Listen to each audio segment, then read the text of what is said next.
of Don't Give Up. Today we're going to be talking about freedom, which is kind of like acceptance. And if you're new to this series, there are probably 8 to 12 broadcasts on YouTube at Shaylee Edwards and also in my Reels portion of my profile. Hey, welcome. And the aim of this broadcast series is to support people who are on a healing journey and doing maybe like deeper, harder work or coming from a place that's kind of dark and heavy. And my inspiration behind the series was like, hey, that's where I was. Like, there is somewhere else. Like, there is something beyond that. It's real. Like, stick with the path, stick with the journey. Oh, great. This is such a good time to come on. Hey, everybody, welcome. So when we're talking about freedom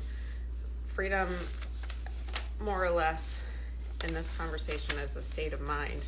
And why I say it's the same as acceptance is because, let's see.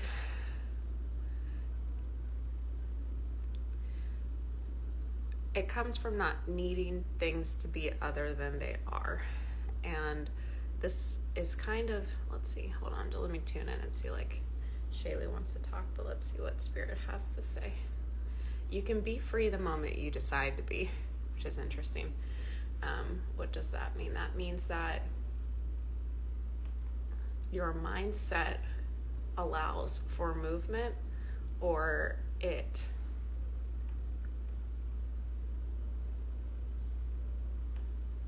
denies the possibility.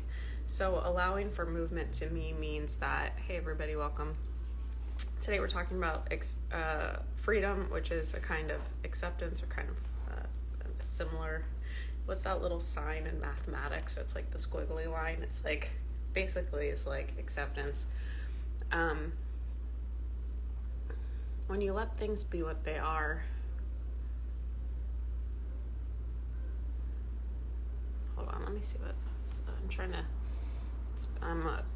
my first few times out after being off are kind of rusty. I'll just chatter and then we'll get there more seriously. What's the value of freedom? The value of freedom is you get to be who you are. And who you are is more than just a combination of your traits and your history and your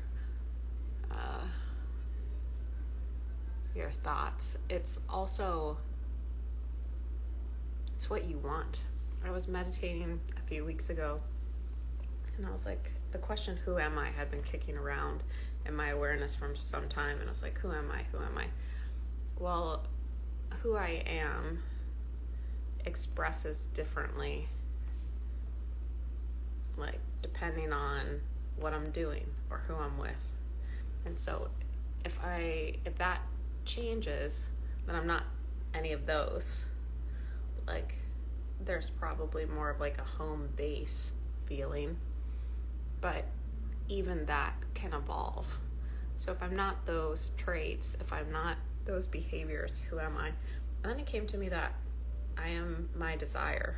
And desire gets kind of like a bad rap, you know, like, especially in the spiritual world. It's like, oh, desire nothing, want nothing. Honey, I tried that. That's not it. Because even if you want nothing, you're wanting to want nothing.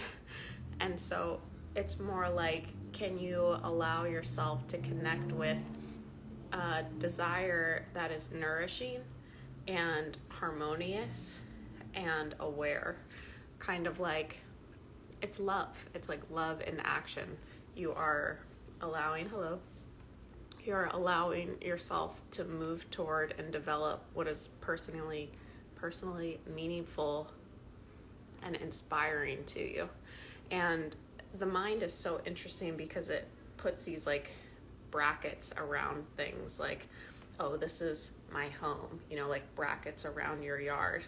Well, you're kind of a part of a city, and like what happens in the city is kind of going to happen in your yard. And like, you know, brackets around yourself, but who you're around and your family feed into who you are. So like, are you really separate? And it's like, well, what you eat, like, the brackets are kind of an illusion. We have sort of this one whole experience. The brackets, I say, are like an illusion in that unless you're aware that they're influencing how you're thinking, you're not. And as such, you might be making choices that have a different effect than you think. So brackets are helpful in managing things. This is what these brackets are around, like what is mine. But what is yours is always interacting with everything else. So it's not separate, but it's individual. And desire to me is kind of like how it's called, like it's almost like if you were an ant in a hive. Ants have hives and hill. Like desire, Neville Goddard says that desire is your prayer, and some other person says, like, don't be fooled, the dreamer in you is God. I think that's Neville as well.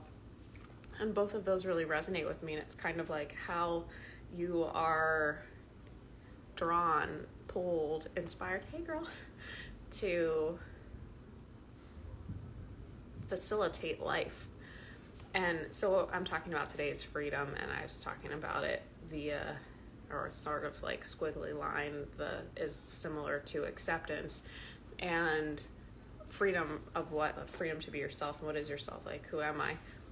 Desire. So freedom to allow desire, which to me is also like life force. It's kind of allowing yourself to relax into the river of life and go with it, run with it.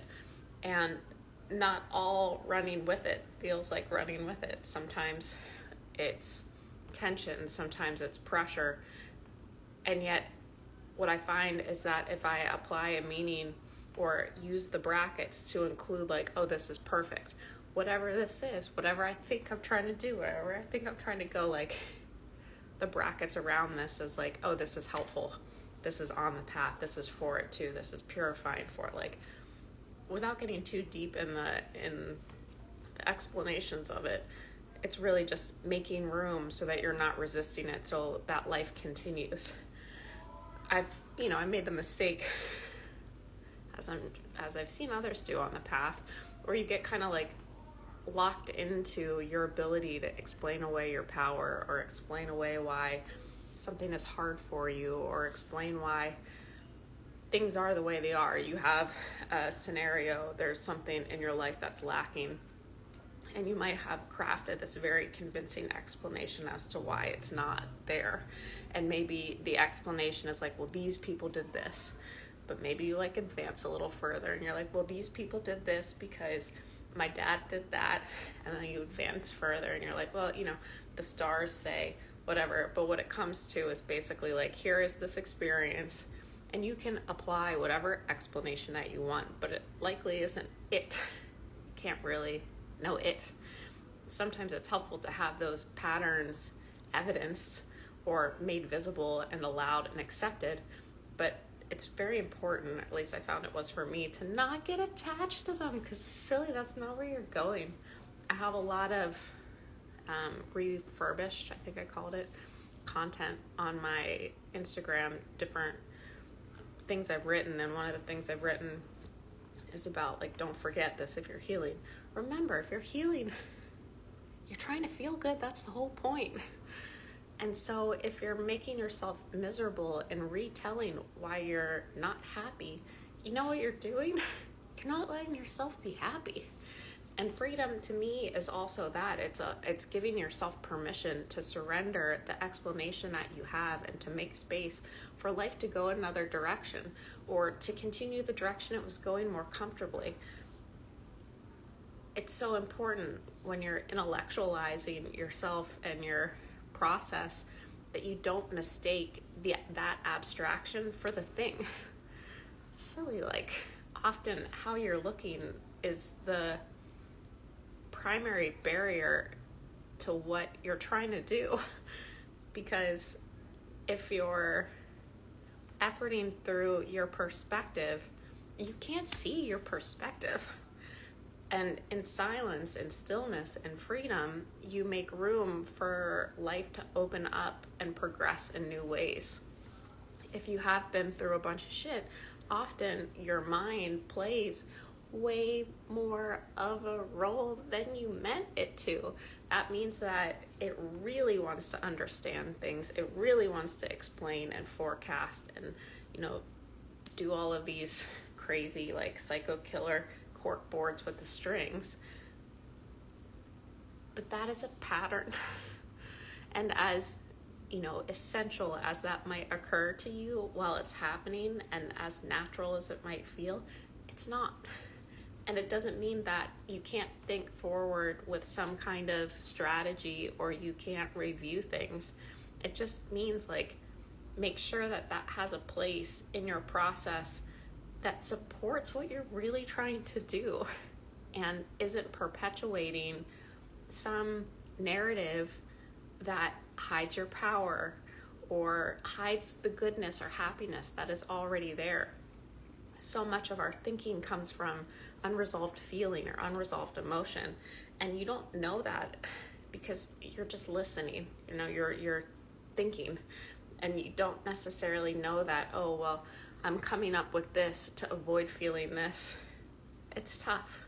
That's why also in stillness and freedom, you make space for what you need to know, to see, to progress, to feel more like yourself, to come forward.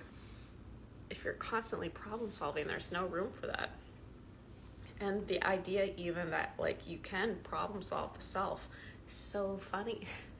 And for me and some of my other magical folk, it seems like that comes from the idea of being, like, it can come from being in a environment when you're a child where it wasn't comfortable, or the adults weren't reasonable with you, or they didn't understand you, and so it's like, oh, I must be a problem.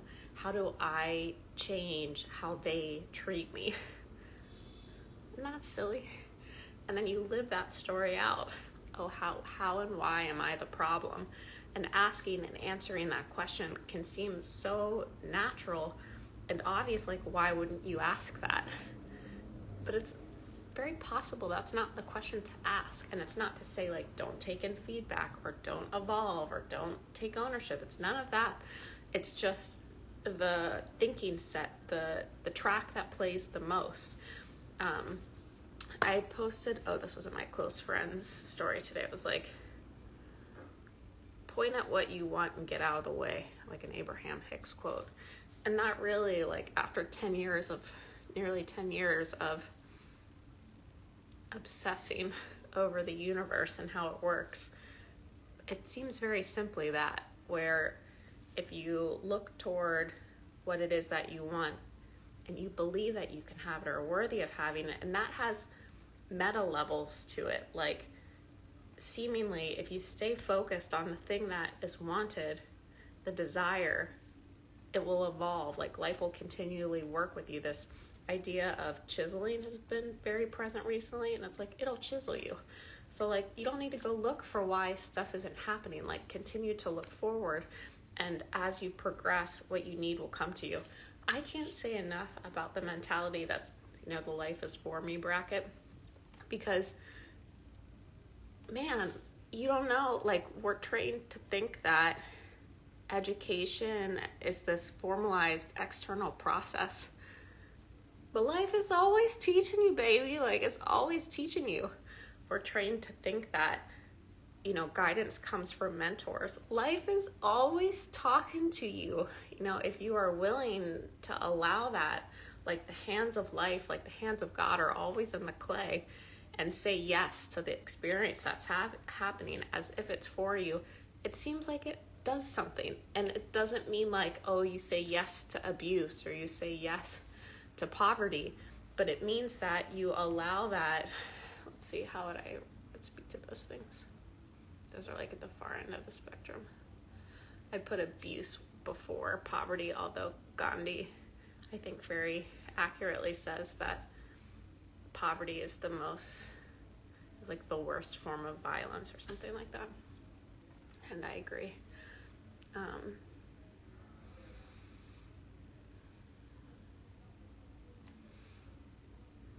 I guess, like, if you do find yourself in a situation that's abusive, and, like, I guess this has been true for me,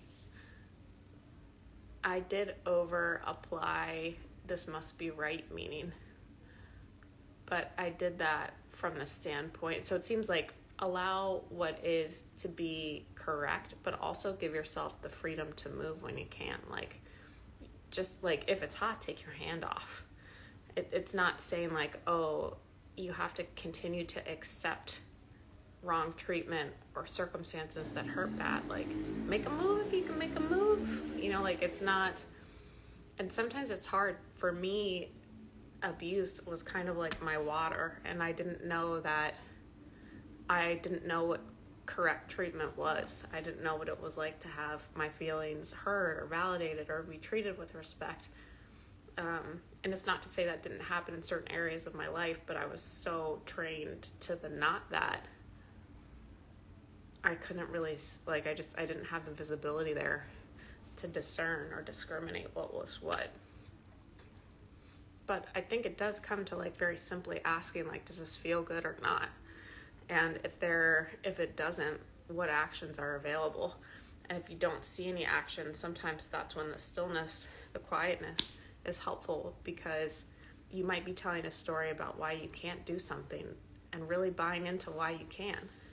Oh, they'll get upset. Oh, this will happen. Like, you'll really believe what you sell. It's incredible how that happens.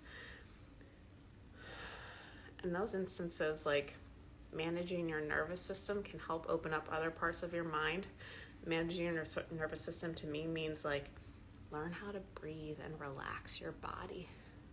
That is honestly, like, step one.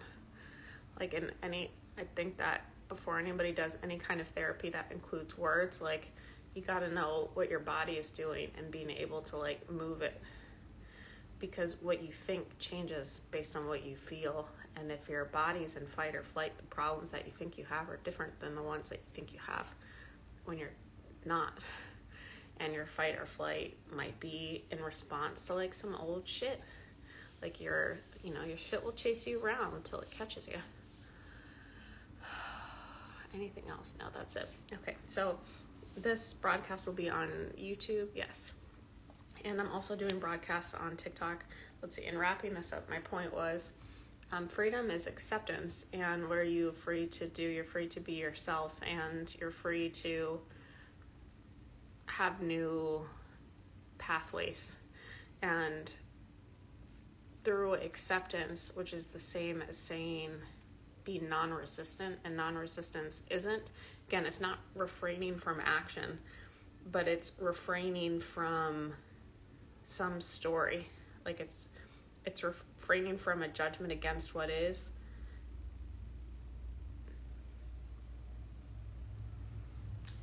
And I think as part of that, I was saying, like, when you're doing that, just be careful that you're not including too much text. Hello, darling. You don't need to put all this text around what's happening. The text you're making up. You'll believe it.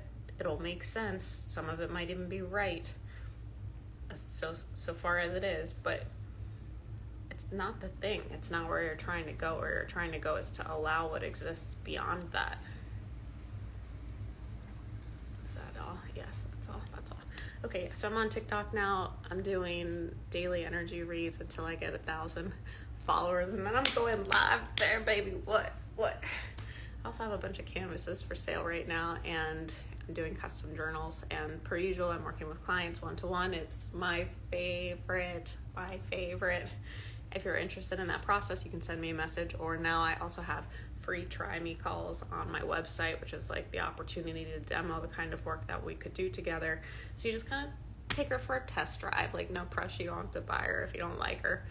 And that's it. Anything else? No, that's it. Thank you so much for coming out. Everybody have a beautiful day.